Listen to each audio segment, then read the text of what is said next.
Qu'est-ce que le gouvernement, justement, devrait faire face à la situation? Il faudrait envoyer des inspecteurs plus contrôlés, en fait. S'il n'y a pas de contrôle, ce n'est pas sérieux, tout le monde s'en fiche, donc on fait ce qu'on veut.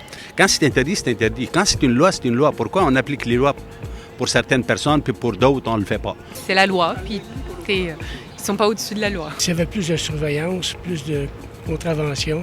Des fois, je trouve que la réglementation, il devrait se soucier des choses plus importantes un peu. S'il y a des inspecteurs qui viennent, ils peuvent juste les cacher ou bien ne pas les ramener quand ils savent qu'il y a des inspections. Même si on double l'amende, même si, peu importe, il va toujours avoir des gens qui vont le faire quand même. J'ai pas l'impression que resserrer les règles, ce serait la solution parce que c'est encore accessible ailleurs puis ça marche pas pour le moment. Mais après, je pense que ça prend quelque chose de plus grand. Puis, tu sais, si les jeunes peuvent s'en procurer de d'autres façons, c'est beau faire appliquer la loi intégralement, mais je pense que le problème ne réside pas que dans l'application de la loi, mais que c'est plus grand que ça. C'est mieux la pédagogie que de l'interdit. Moi, je pense que l'éducation, c'est la meilleure chose à faire. C'est mieux que les amendes ou les lois plus sévères. Donc leur expliquer les choses, ça veut dire les prendre au sérieux qui peuvent comprendre. Donc on vous dit les choses, voilà, c'est ça. Évidemment, après chacun peut choisir. Parce que s'il y a un marché, pourquoi tu ne veux pas que certaines personnes ne font pas d'argent?